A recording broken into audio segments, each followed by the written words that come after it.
You're listening to the Highbridge podcast, celebrating the people, places, and history of the Highbridge area in Sedgemoor.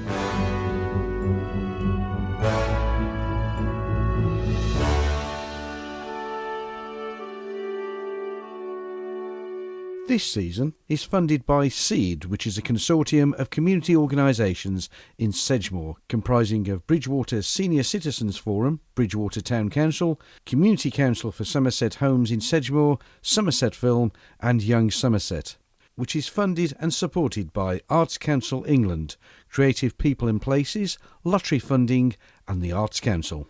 The main aim of the project is to focus on the people, places and activities in and around Highbridge. It's important to remember that history is not just about recording the past, but also recording what is happening now, as we create history for future generations. If you enjoy what you hear, do tell your friends and ask them to subscribe to hear future editions for free. Okay, I'm at Highbridge Social Club and I'm with Paul and Sharon, who run the Highbridge Youth Arts. So what I'm interested to find out is, amongst all the noise, and it sounds like they're having loads of fun, how did this all start?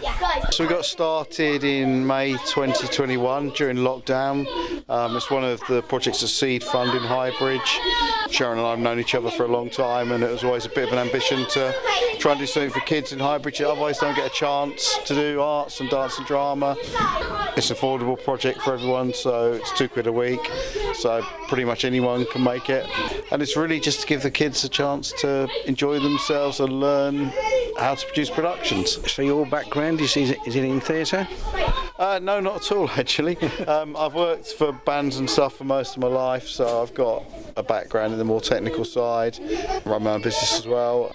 Sharon's a qualified dance teacher doing a master's, and just seemed like a really good idea to make something happen for Highbridge. So why the arts? Why performing arts?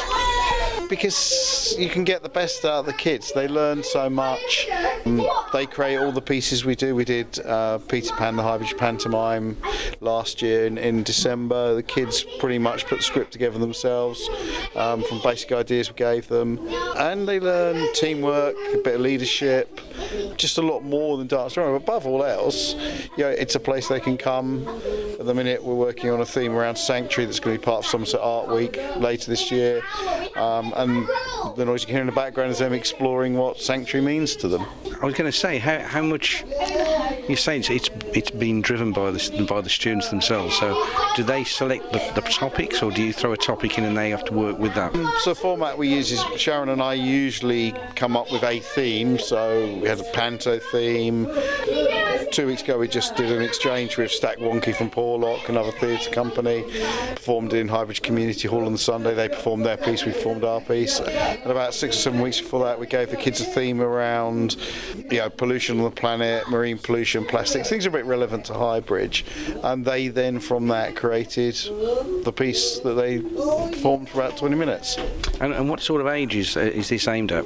So we have a younger group that's 5 to 9 year olds, so 3:45 to 5 on a Thursday, and the group you can hear in the background here ranges from about 9 to Mitchell actually at 19 is our oldest student. Do you find that you're giving them a chance to explore and do something that's completely different out of their comfort zone? Yeah, absolutely. It stretches the kids a bit, gets them to use their imagination. It can give them an escape from what's going on in their day-to-day lives as well. And for some of them, we've got some additional and special needs children working with us. It gives them a chance to express themselves, Yeah, well, and that's what I like about theatre. There's no rules. In theatre, you can. It's all pretend, but there's always a storyline in the background of something that's a message or a thought. Or I'm just fascinated how you made the jump from music across to just theatre, or have you worked in theatres on the technical side? I suppose I was lucky enough when I was a kid at school. I happened to go to school that had, it was only a normal state school, but it had a stage and a lighting rig, and I started off doing that kind of thing, and Midsummer Night's Dream and all the sort of usual productions that kids do at school, and I'd enjoyed that, and I guess it's just a choice to give some of the other kids a chance to enjoy that.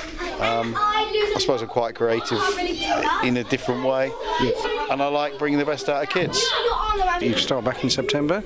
Yeah, we start back in September, maybe here at Highbridge Social Club, maybe in King Alfred School and the Drama School. We're just looking at best premises we can use. We have a Facebook group which is Highbridge Youth Arts. It's a closed group for safeguarding, but anyone can see the page there and apply to join as a membership. There's about 150 sort of parents and friends in there at the moment, and we post regularly in Burnham Highbridge discussion groups, work with Ruth Cool at our Highbridge as well, so posts get put there.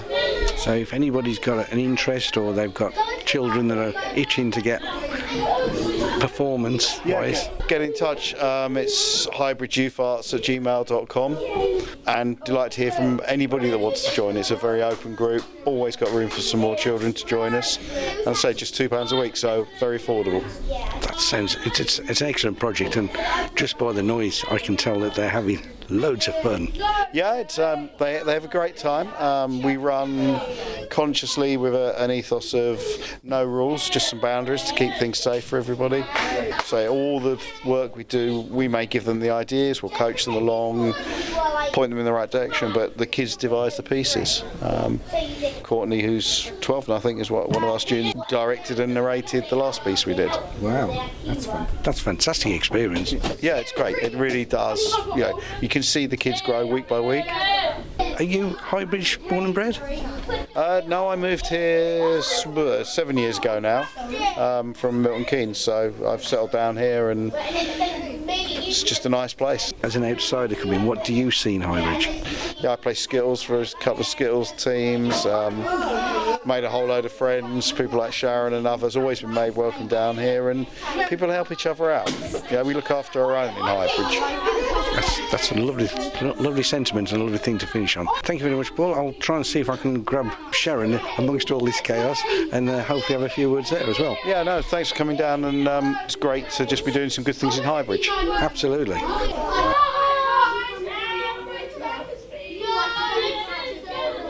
Okay, so it's now a chance to talk to Sharon. So Paul explained how the project came about.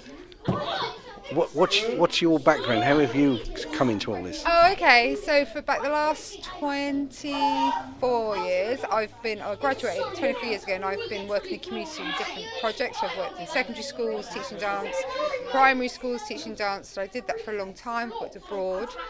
But I really wanted to start something in Highbridge, for Highbridge, that was not only drama-based, but also dance-based too, but mainly so it was affordable for young people because it can be expensive. I also teach at a local dance school, but that's very expensive to attend, and it makes it exclusive.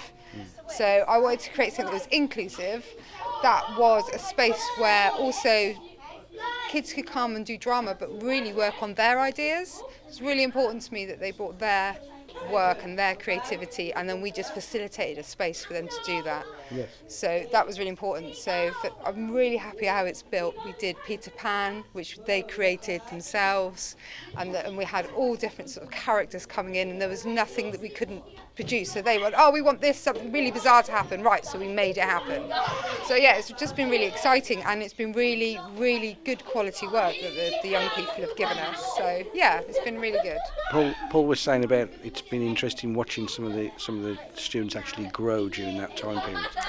Yeah, and I think that's to do with the creativity and the atmosphere that we create, because they start off probably quite shy and not really knowing what to expect. But we try and do games and stuff to start with that sort of leads them in really gentle to expressing themselves in a certain way. We now also, we've evolved something, we do a check-in. So when we all get together at the beginning, we do a quick check-in. So we'll say, how are you feeling? Something good happened this week, something bad happened. Or you can even pass as well. If you're not feeling like talking, that's good as well.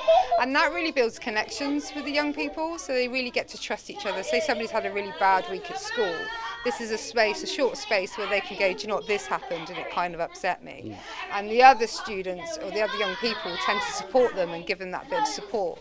Just to see that happening is really, really exciting, and it's the reason why we kind of do this, to see them supporting each other and growing, not only creatively but as young people, really being responsive to each other and looking after each other and growing those bonds. Yeah. So, and the ages, Paul was saying about the two different groups, are they different to work with? Do they work differently? Yes, definitely. I'd say the younger group, for me, is a lot more, I have to pack in a lot more activities. They're a lot more harder work. They get through work quite quickly and they want to move on quickly. Whereas this older group, you can maybe see, like tonight we were working on football mums came up, and how football mums can be really in your face and really loud. So we worked on that, and they'll run with that then, maybe for the whole lesson, and then we do a little show at the end. So I think the older group kind of are taking the lead more themselves, and there's less teaching or less input from us, which is the idea really, that it all comes from them. So yeah, but the younger group do need that more direction. They just need a bit more direction and a little bit more structure.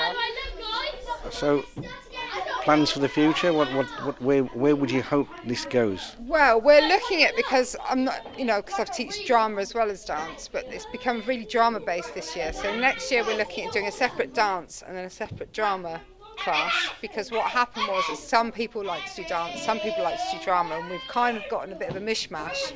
So next year we're planning to do an hour's dance class and then an hour's dramas class, so you can attend both if you want to, or just pick one or the other that you're more into.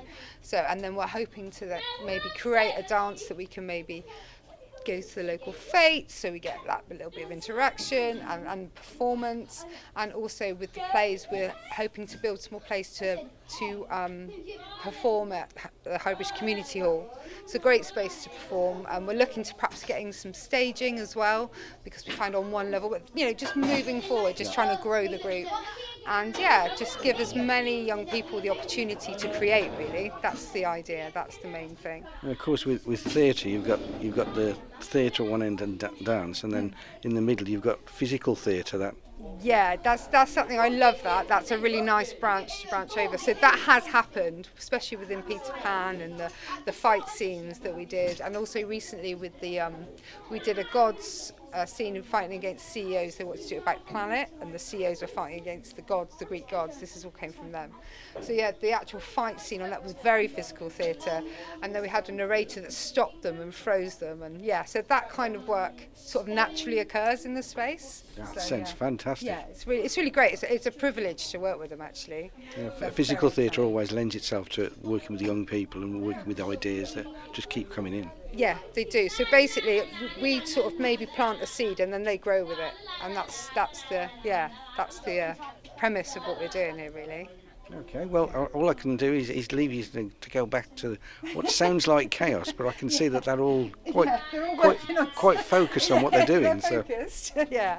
So, all right. Thanks very much. No, thank you very much. Thank you. Okay, cheers. The Highbridge Podcast, available on many popular podcast directories, distributed as the Highbridge Podcast on Apple iTunes, Spotify, Podcast Google, Amazon Music and TuneIn.com. It can also be found at sedgemoremedia.com and is hosted and found at hybridgepodcast.transistor.fm. Also available on your smart speakers. Just say the wait word to the speaker and say clearly, play the Highbridge Podcast.